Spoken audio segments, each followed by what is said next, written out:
Hello, welcome to Inside Out every Saturday on AUK Radio with myself, Junior Badila, and Neka. And always with our contributor, Philippe Shamamba. Hi, Philippe. Hi, Philippe, how you doing? Hi, Neka. Hi, Junior. How you doing? Hi, everyone there. Yeah, Philippe, we've been on Inside Out. We discuss about African affairs, and currently, with African affairs, we're following the news in Democratic Republic of Congo. It's still the turmoil when I think is the world deadliest conflict, but we're not gonna tap into it now. South Sudan is as well. It's still humanitarian crisis there. I think those are the two main armed conflict currently in sub-Saharan Africa. But in Congo, as we'll be talking about Congo conflict, we're not going to tap into later, NECA. Most of the countries in Ghana and even diaspora, not just Congolese diaspora, but African diaspora here, Congolese including, they celebrate Lumumba's 64th assassinations. But my question is Lumumba's assassinations hindering Congo's development? Because after 64 years of Lumumba's death, still now, Congo is struggling to find its way. What we're going to talk about, Lumumba's legacy, not just in Congo, but in Africa. Now, with the few short time we do have, what do you know about Lumumba, Neka? As a Nigerian and as an African, and as someone who's very interested in the global geopolitics, I think for me, Lumumba is one of the legend,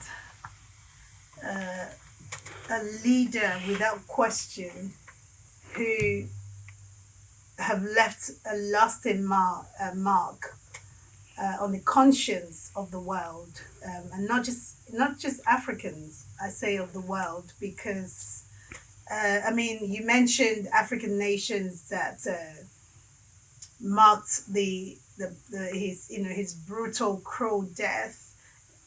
But a lot within my circle, a lot of my contacts are not even Africans. We have people from Egypt. I saw journalists from Eastern Europe pushing. Last week, his 64th anniversary, and remembering his legacy. So for me, Lumumba he was a leader that left this mark, like I said earlier, in the conscience of all humanity, and beyond Congo, beyond Africa, and his suffering. He started something, but unfortunately his life was cut short and he died a brutal death. We still feel that pain today. Definitely. I feel Nika, you mentioned that leadership already around just few facts. Around 1958, Lumumba took part of all African people parties. It was organizations led by Kwame Nkrumah that was in Ghana in 1958.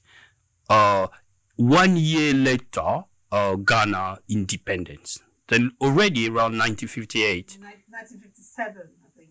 Ghana independence. Yeah, that it was all African People Party. It was like a summit of a parties, African organization party who were claiming for they were anti-imperialist, I would say, anti-colonial. Most of the countries gathered to claim, to revindicate their independence from the colonial past. And Lumumba took part of it.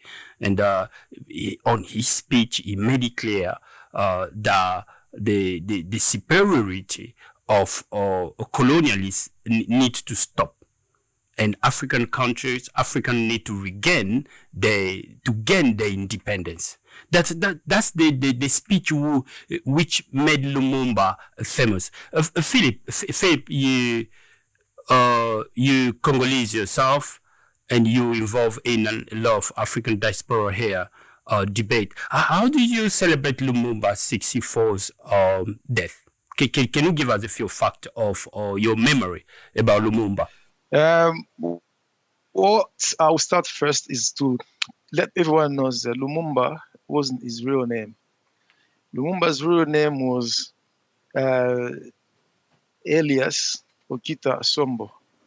That's his real name. Where the name Lumumba came from, because the guy was so popular, Lumumba in his local language means crowd. So the man was so loved, and the crowd always around him. That's why it's called Lumumba. Patrice Emery, because his name was Nathan Okitasombo, Elias Okitasombo. So Patrice is this meat he used to love was corned beef. The name was Emery, and Patrice is a name from one of his relatives. So his real name was Elias Okita Sombo, and Lumumba name came afterward. Lumumba's fight started very early in Congo. He was working for the post office, and he was the leader of trade union. So imagine at that time of colonial time, to be there fighting for your fellow citizens as a trade union, because post office was really big at the Belgian time. So he was there standing up for the Congolese at a younger age. I think it was about 19, 20 at the time, and he became so quick a president of a trade union in Kisangani, which really made him big. And by him standing up against the Belgian, the colonial time, which we colonizer, his name rapidly spread all around Congo. And that's in Africa as well. That's when in 1958 he had the invitation to go to the African summits in Ghana. That was which was invited by Kwame Nkrumah. And what Lumumba saw in Ghana made him become a Pan-Africanist. Because at the time, before you go out, you don't know exactly what's happening. When you realize how much is being done, how much the English colonial power, how much education they've done to the English-speaking country. At the time, Congo didn't have anyone who went to university level, but Kwame Nkrumah was already a doctor. So for Lumumba to see how advanced Commonwealth colonial educated their own people, how much education they had, and how much they were standing up for Africa, that triggered on him that Pan-Africanism. And when he went back to Congo, then they kicked off that movement for independence of Congo. And what I want to mention as well, when they went to Belgium in 1960 to fight to get independence, before Lumumba went, he was in jail at the time. He was arrested. And the people, all the Congolese politicians who were supposed to go to Belgium, they said they will not go unless Lumumba is released and join them in Table Ronde, which is round table for the Congolese independence. And when he came out, they all went to Belgium for that day at the Table Ronde. So which shows how powerful the guy was and how much he was loved by his own people, the Congolese people. And that shows how much of Pan-Africanist the guy was. And that goes beyond, not only, that goes beyond Congo, beyond Africa, because he was loved in America, everywhere the black people were. They knew the guy stood for the freedom, not only for Africans, not only for Congolese people, but for all the black people around the world. That's what I remember as legacy of Lumumba. Thank you, Philip, for that. But Nick, I think what made Lumumba more popular is about he was, as Philip said, he was anti-imperialist, nationalist. And it was a danger, it became a danger for imperialism, a danger for the colonial power. That's what it's the first on its kind during that period of time to raise the nationalist aspiration among his people. He became an obstacle. Yeah, but yeah, absolutely. He became an obstacle, and also let's remember that this was the period that in the height of the Western Cold War.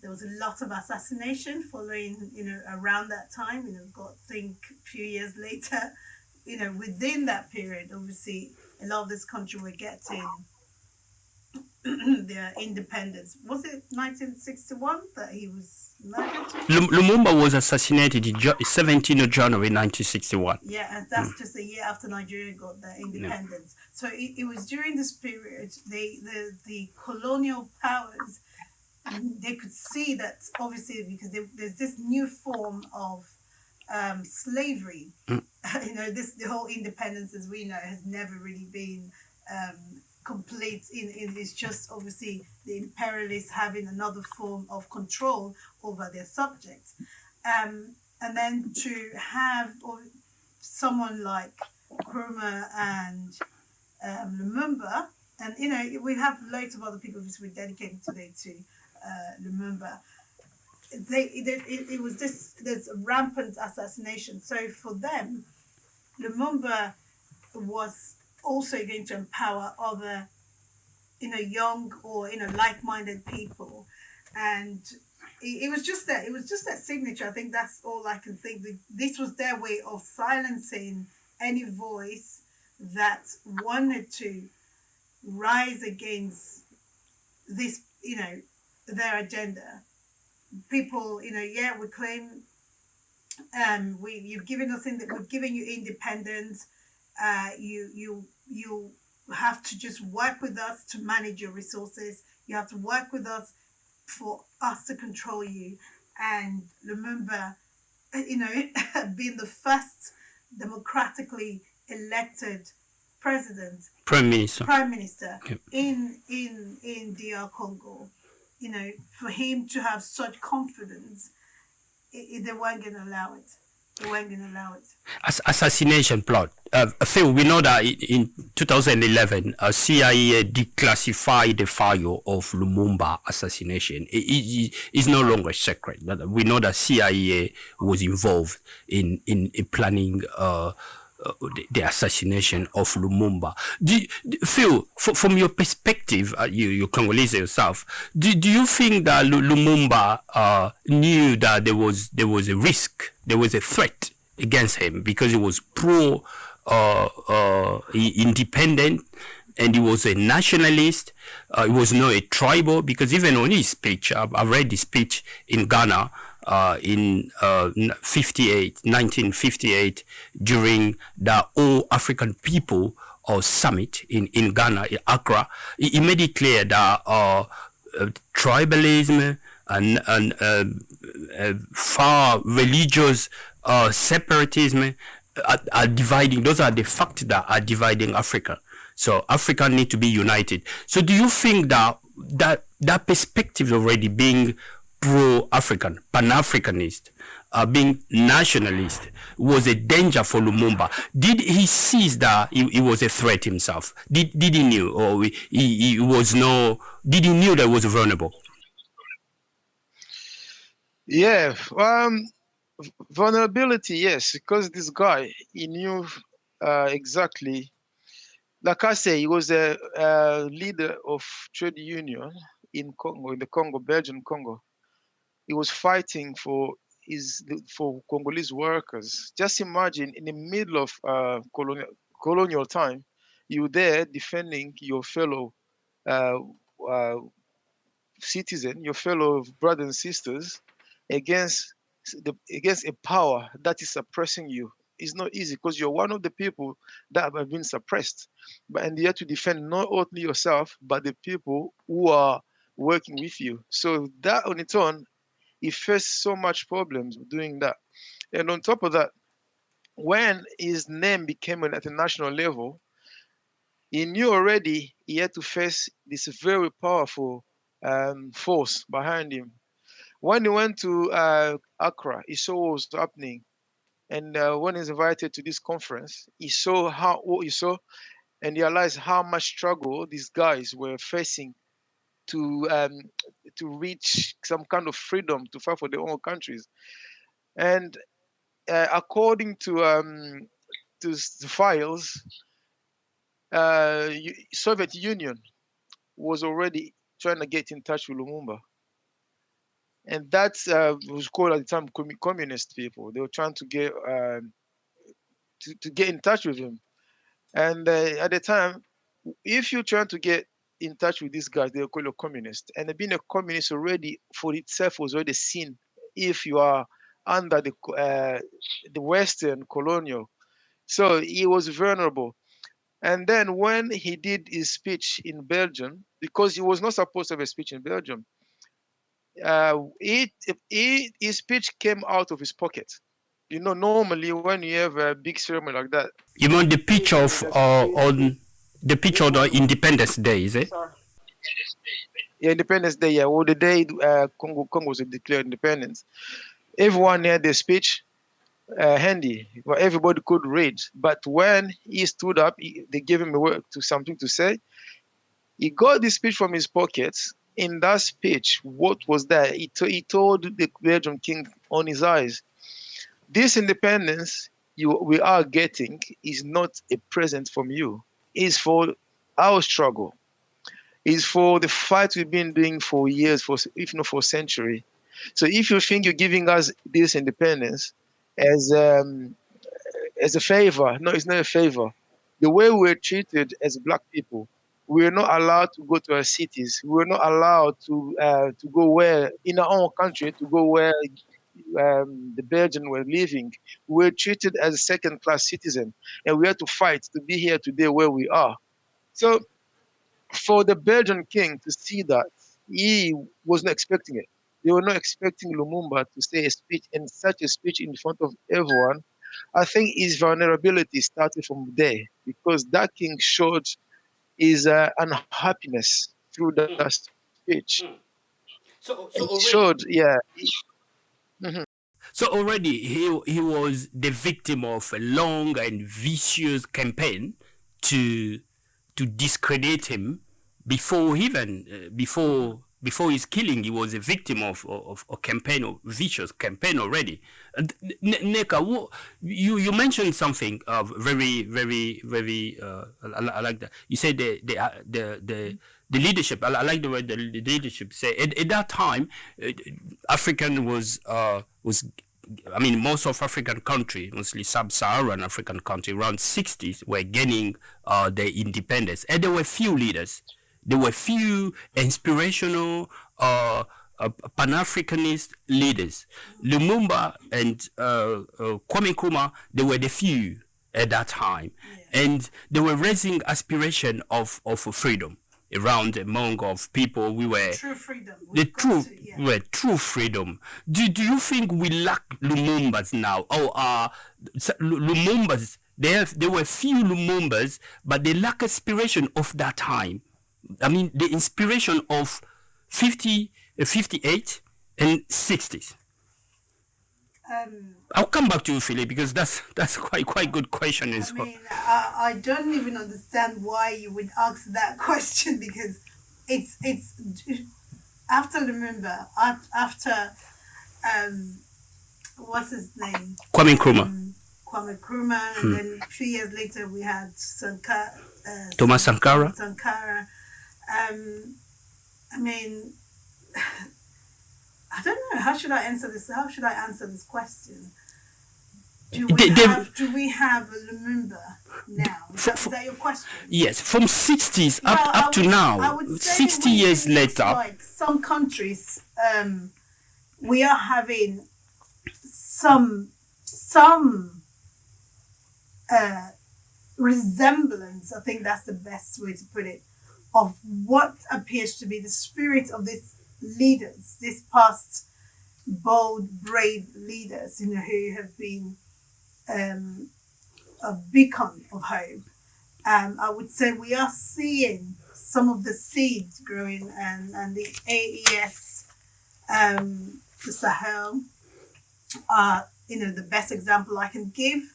However, it's still we're still observing things to see how far they can withstand the pressure from this aggressive, Western powers that do not want Africa to survive, or see to rise up. any sign, any good leadership. They're happy if you're a corrupt leader. They're happy if you're not interested in the welfare and good of your nation. Play on their books. Yeah, you have to play by the rule. They put you there and be a yesser, and smile while they rub you dry.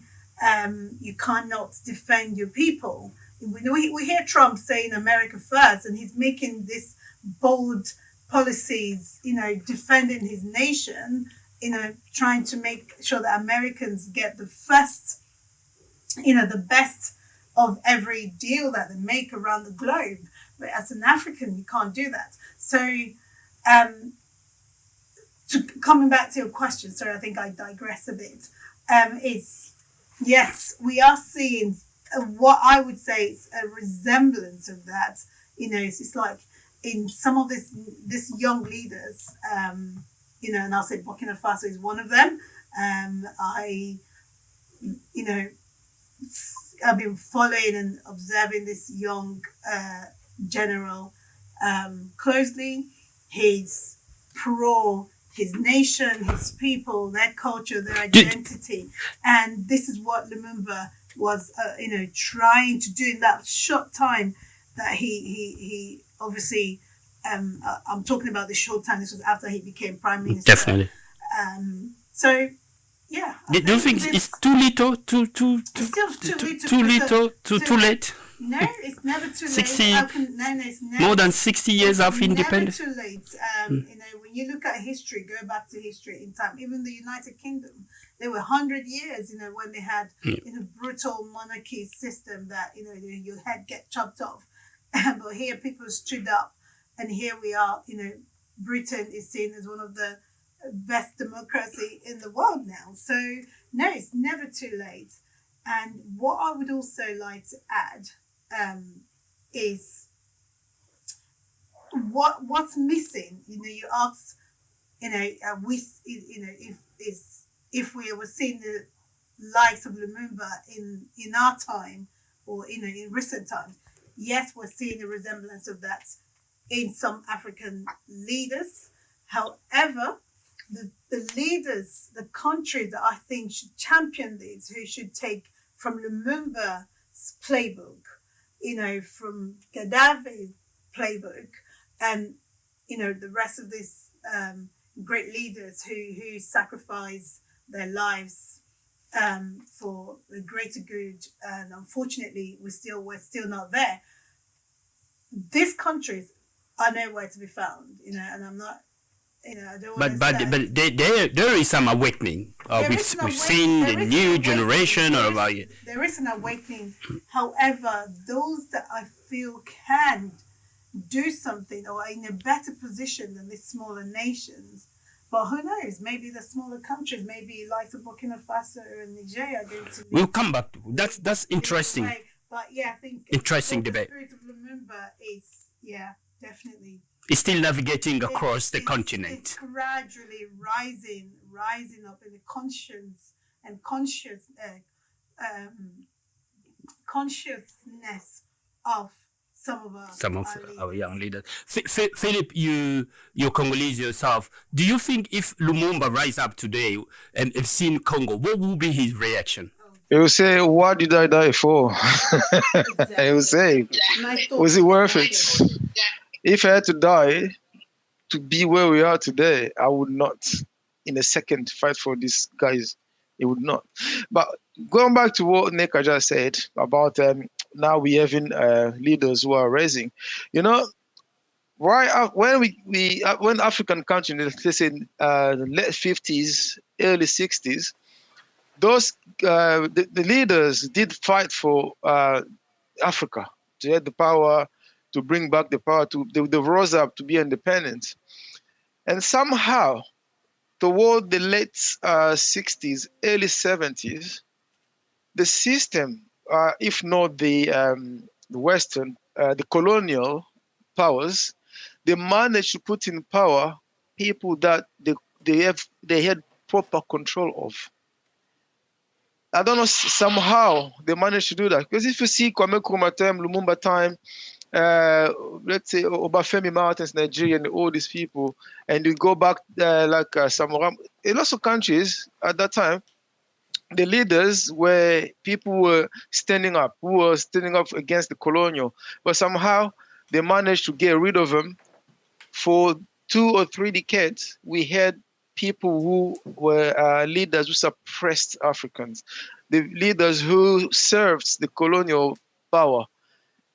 And now, when you suppress people for so long, for so much time, there will be a point people say, no, this is enough, we need to do something about it. And now we're seeing few leaders in Africa raising up for the independence of Africa. Like Neka say in Burkina Faso, we have Ibrahim Traoré, who at the moment is say in French, le chouchou, which is the darling of almost Africa, everywhere you go. Then you have in Mali, you have Niger. In Gabon as well, I see the new president is doing something for the Gabonese people from Gabon. So now we see some people are rising. But if you ask me if Lumumba rose up today, what would you think about Congo? I don't think he will say it was worth dying what we're seeing now. And it's a pity. It's really disappointing what's happening in Congo right now. Yes. Thank you, Philip. We'll talk about Congo turmoil in another subject. I think that is one of the deadliest, world deadliest conflict. I think in Africa, we do Congo's crisis is one of the deadliest and the longest. In terms of humanitarian crisis, even in terms of casualties, I think Congo is one of the conflict that we need to tap into. We're following news this week. We've seen the killing of a general. I think it was top general, one of the governor of where the conflict zones is. He was killed, I think, yesterday on an ambush in Congo, Eastern Congo. So I think Congo crisis need to be tapped into. We're focusing with more details. Yourself as a Congolese, I think we will bring few people to give us perspective on from then what's happening. I think Lumumba's legacy is still playing a part in that conflict, because since Mobutu, Neka Mobutu was Lumumba secretary, he was close to Lumumba. He was a general or chief of army when Lumumba was captured, tortured, and killed.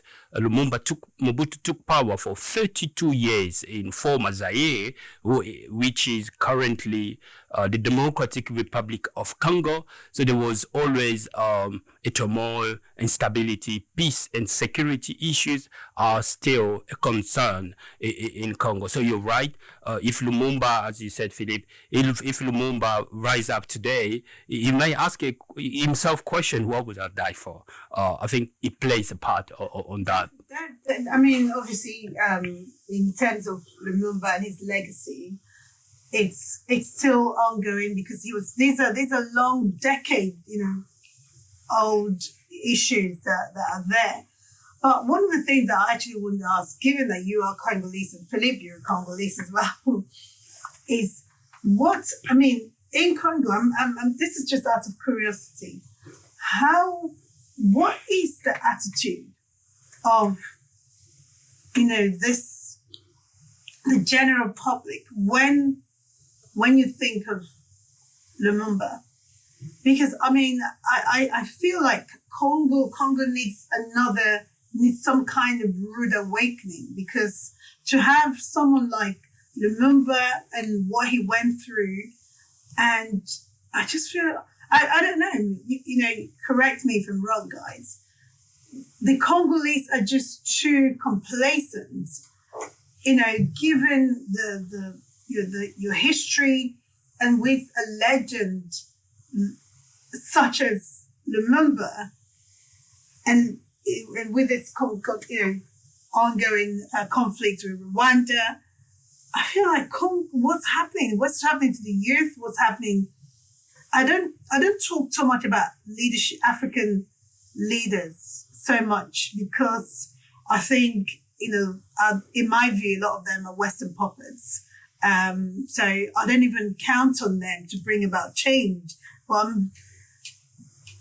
among the people, what is their attitude towards the legacy? The Congolese people, the legacy of Lumumba. Philip, you agree with me that Lumumba is nationally recognized as a hero, so he's a national hero. I think all Congolese recognize that to Lumumba, but whether his legacy is applied on the political conscience, that's another issue. So I think we had Lumumba, but his legacy is still lacking in most of the political ideology of now. That's it. Context has changed from 60 up to now, post-electoral period. Contexts have changed, leaderships have changed. So we are different generation of leaders who political conscience are totally different to Lumumba. But now, if you look the most of the report across global, you'll be surprised that Congo is one of the richest country on earth, but one of the poorest as well. Philippa, I'll let you. This is quite very pertinent, crucial question that Neka just asked. Do you think that Lumumba ideology or spirit, legacy, are still up on most of the current Congolese leaders? Junior, you and I are from Congo, and we don't value Lumumba. We don't put him in the place where he should be. It took about 5 or 6 years after Lumumba's death for Lumumba to be seen as a hero. When Lumumba was killed, so much lies were... Yes, after Lumumba's death, so much lies were told about this guy. There are even guys on TV where they were told so much lie. They were told Lumumba is a bad person, Lumumba this and that. I remember a guy on TV saying if he saw Lumumba, he was going to kill himself. That's from the lies they were told by the colonial powers. Lumumba was proclaimed hero by Mobutu when Mobutu got into power, and it's Mobutu's minister that proposed to Mobutu to say, why don't you name Lumumba as a hero? Because it wasn't even him. Somebody else is proclaimed Lumumba hero of in the country. So Lumumba's legacy is not really promoted. Or for somebody's value, you to know somebody's how much the person has done. That person's work must be promoted. That person's work must be told. That person's work, what did he do for the Congolese, for the Africans, for Black Americans? Lumumba has the biggest university in Russia, in Soviet Union. Yeah. But in Congo, do you know any Lumumba University in Congo? No. All we have just one road called Lumumba Street. That's it. There's nothing there for Lumumba. Do we have anything? And we have this tower, Lumumba Tower, in the middle of Kinshasa, which Mobutu did in the 70s. That said, if you go to Lumumba's village, there's nothing there. It's just nothing. Lumumba's tooth, that guy say he had the guy who killed Lumumba say he had his tooth. What we saw, the Belgian he gave us his tooth. They say, we're gonna have a grave for him. It's a tooth. Well, a few weeks ago, somebody went to vandalize it and they stole that tooth. So what do you expect? Wow. Yeah. So Lumumba's work must be told, must be promoted. Absolutely. Just you mentioned Russia, naming a university after Lumumba, which I think that's great. And I saw recently in an article that even in Serbia. Serbia. Yeah, Lumumba is someone that they treasure. He's like a national treasure there as well. That they even named the streets. Is it a street or a city after him? So, and I think this is why I asked that question. When you look at the momentum, the people, how remember it's being carried by non-Congolese as opposed to the Congolese themselves. I do wonder sometimes, do we still have, and I hate to use this word, but the Congolese siding with the traitors, likes of Mobutu? Because for me, that's what Mobutu is. And I don't know if that's offensive to a Congolese. And I'm sorry, from history have taught us that a lot of these leaders met their death not because the West or the colonial power or the CIA or MI6, went in and just they had a link, and those links are the people closest to them, and these are the people. So yeah, it does. No, you're right, Nick. As Philip said, I think Lumumba assassination is still hindering Congo's progress. So undoubtedly, so we need to recognize that. And narratives, as Philip said, narratives have been created to demonize Lumumba's legacy. And who took over Lumumba is Mobutu. Mobutu, who was a CIA agent. He played a crucial role in Lumumba assassination. After that, he became the president for 32 years. So during Mobutu's time, Lumumba legacy was not really put. Obviously, he was responsible for his death. Definitely. So that's why you mentioned some of the countries like Serbia. Philip mentioned USSR, former USSR, Tunisia, Algeria. So Lumumba is celebrated. There is Lumumba Street in Tunisia. I've seen that once.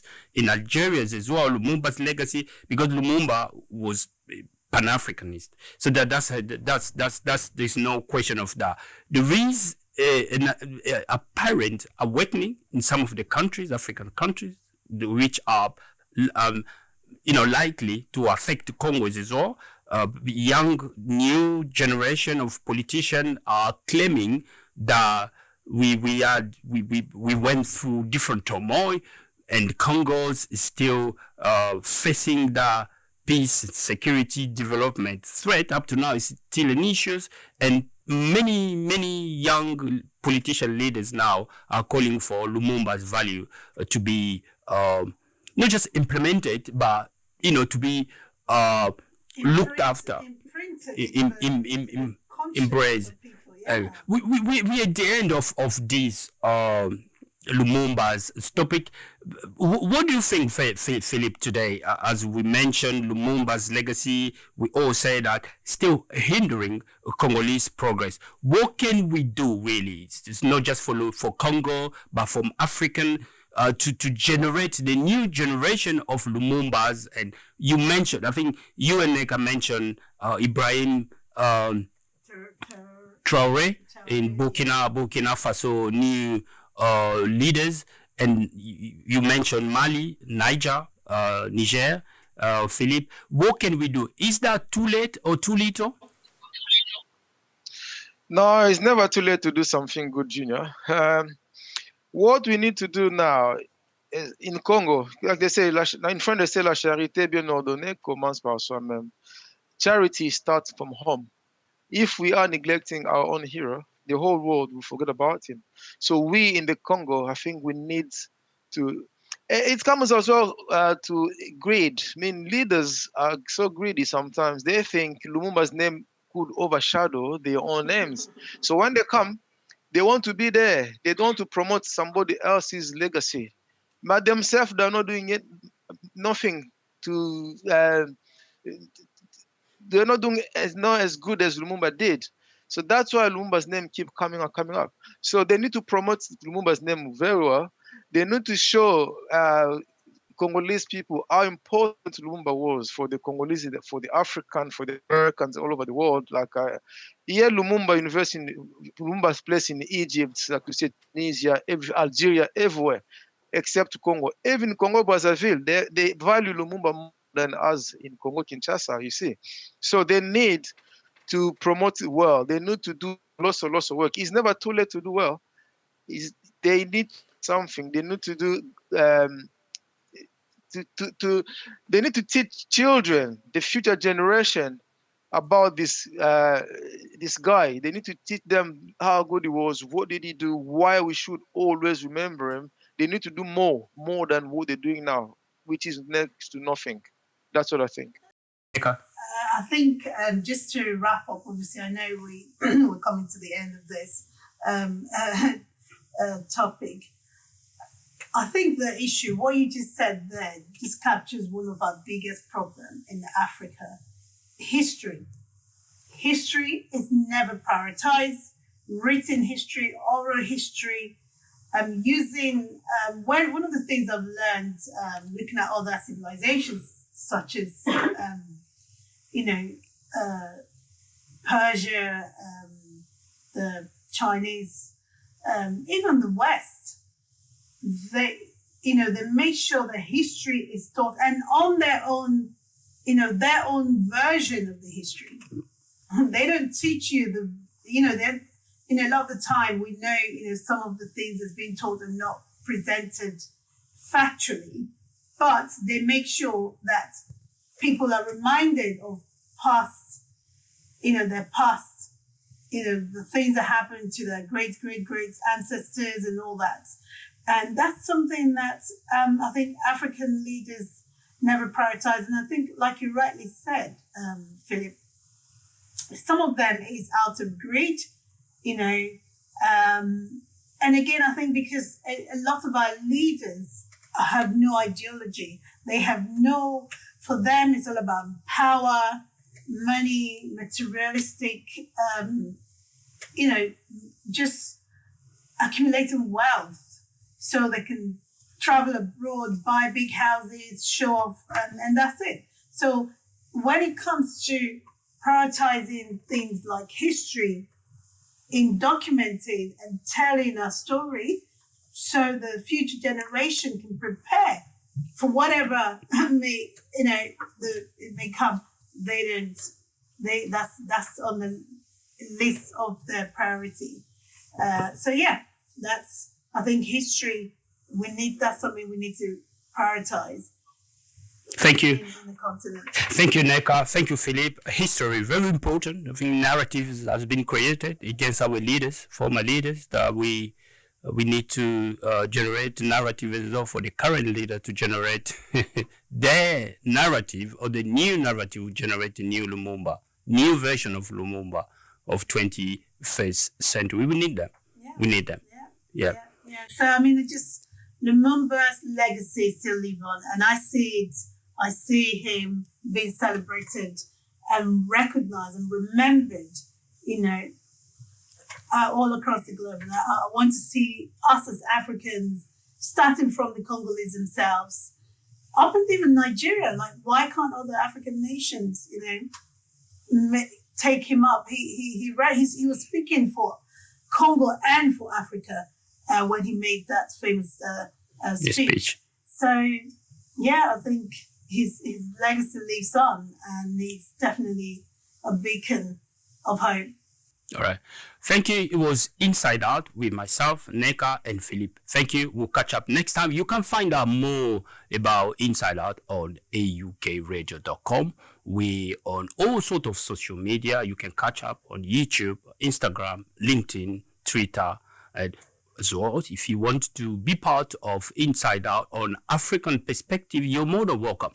You can drop us an email at info@aukradio.com or follow us on the social media. We will get back to you. And you may be, never know, maybe our next guest.